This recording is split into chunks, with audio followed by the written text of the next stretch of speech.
Hi everybody and welcome to my Jeleva Grixis Mill deck.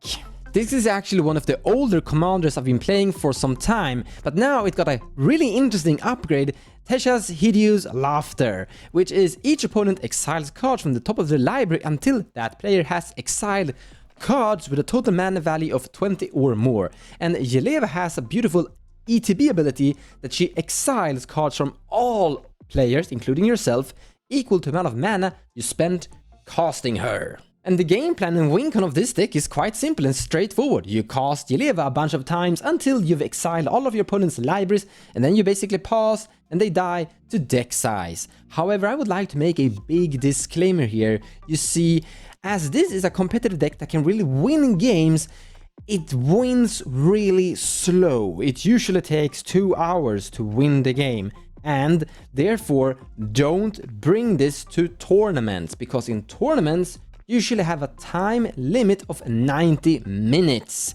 And therefore, this deck will basically go to draw every single match. And that is also why you've never seen me play it on one of my live streams. It's just so slow. The deck construction of this deck is really simple. You need a lot of ramp so you can get your Yeleva into play over and over. You usually want to recast her about 7 times, and because of that you want to have a lot of different artifacts so you can really climb the mana. And also this deck actually contains a high amount of lands so that you're able to go for a longer game as well. So we're looking for all kinds of really cheap rocks, but Ragavan has truly been a great upgrade here as well, being a turn 1 mana dork-ish that also helps out with the main wincon of ripping apart, exiling your opponent's decks. But I would also like to mention Oblivion Sour here, a 6 mana cost, a really expensive creature, Eldrazi, that will mill the top 4 cards of a opponent, and then you're going to take all of those lands that player controls. Now, with Yeleva, that usually turns into a ritual. If Yeleva, which she usually does, have exiled something about 8 lands or so, yeah, that literally became a ritual. It usually goes like this: you've cast Yeleva about 2 times, and then you cast Oblivion Sour, you gain a bunch of more lands, and then you use those lands to recast Yeleva a 3rd time.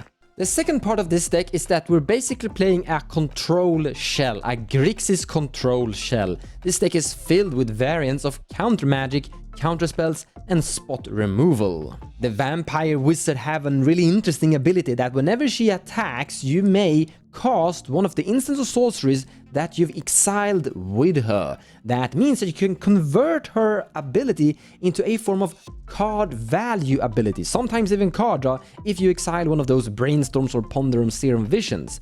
However, you're able to really gain some value. For example, you could cast a Magma Jet, you can cast a Pyroclast, you can cast a new Laughing Spell as well. So she is card value from the command zone as well. But you can also cast the spells that you've stolen with this blind vampire. That means that every single game will be unique, as depending on what form of commander opponent you're going up against, they're gonna have different variations of instants or sorcerers inside their deck. And that means that your game is gonna be a little bit more unique.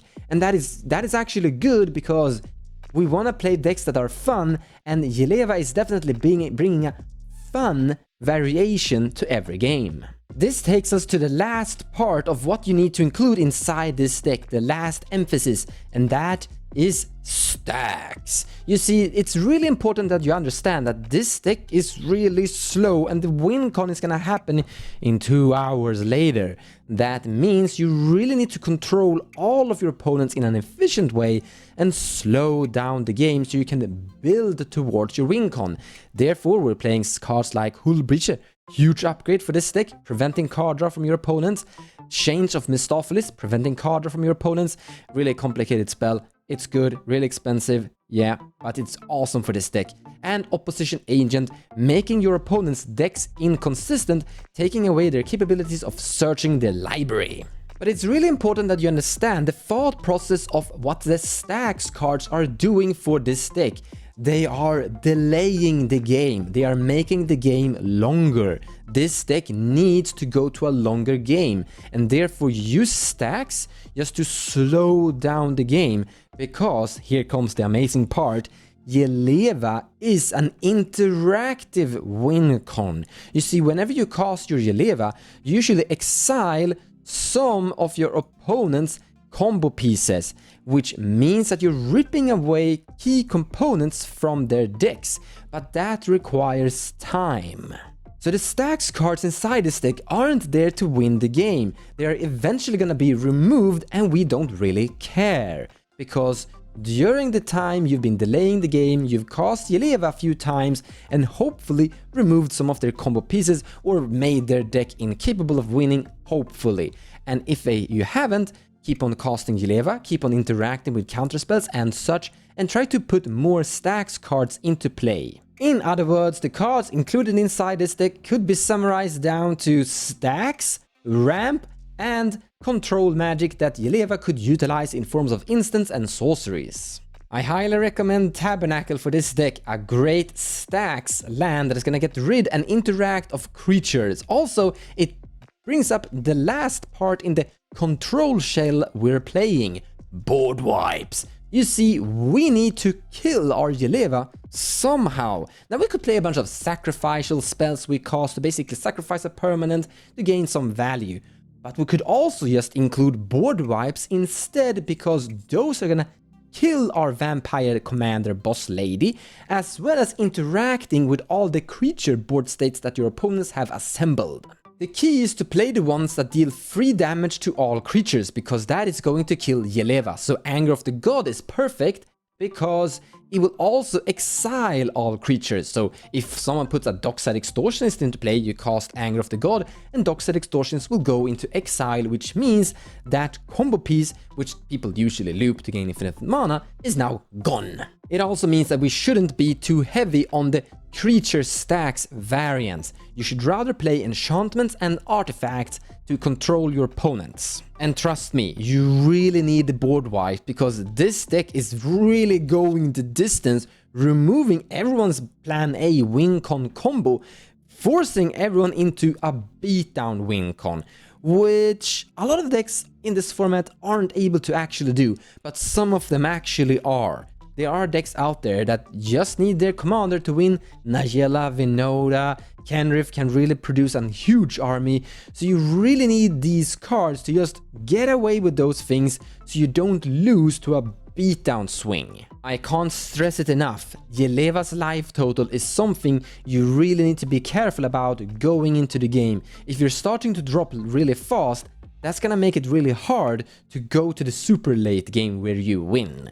You can build this deck within a lot of different variations. There's a lot of different cards you could include in Grixis variants of control, ramp, and stacks, and board wipes. And depending on your meta, you might need to build it a little bit different to suit it more towards whatever your opponents are up to. I mean, sometimes you should even include the Arcane Laboratory inside this deck, Rule of Law, the blue version, the original Rule of Law actually. Each player can't cast more than one spell each turn. Now this is going to affect Yeleva a tiny bit, because when you attack you want to cast a spell, and that means you can't cast more spells this turn. But in the end, this deck is quite capable of playing through this card. This really does the job. It really slows down the games to make sure that the game goes longer. I personally really like Ashok inside this deck. It makes sure that your opponent's decks are going into shreds, as well as preventing search and destroying graveyards, and graveyards are quite key in this format. Now I haven't played with Possibility Storm. I guess it works inside this deck. You can cast the spells that you've exiled with Jeleva without being affected by the Possibility Storm, and you don't really care about your hand in general. You usually want to recast Jeleva. Your hand in general is going to contain artifact, ramp, and stacks, enchantments, and stacks artifacts, so it doesn't really matter what you cast from your hand. So this could probably go inside the Jeleva deck. I've never played with this, so I wouldn't be able to say, but it should work. This Yeleva deck of mine is a deck for people that really like to sit there and strategize, battle plan the entire game. Just really think about how I'm gonna interact with that thing, do I need to deal with that thing? Just really plan the entire game. You really feel like a mastermind when you win with this deck. It's also a deck for people that like to play something strange, wanna do something different, wanna do something new. And it's a great deck for people that are just looking for variation, looking for a commander that is capable of bringing you a lot of new elements and new things to consider and experience in your cEDH games. But if you're looking for a fast turbo deck, then I highly recommend looking elsewhere. You're gonna hate this deck if that's what you're looking for. If you wanna see card by card exactly how I've put this deck together, there's a link in the description below of the video to an updated version of this Jeleva Mill Mastermind deck.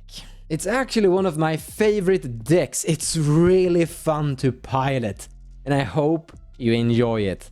Take care everybody, and I'll see you next time. Thank you so much for watching, and I hope you enjoyed the video. If you like what I do and you wanna support me, feel free to share my videos or even checking out my Patreon page. Also, purchasing cards from the TCG Players website using the affiliate link in the description below of the video will also help the channel grow. So a big thank you to all of you.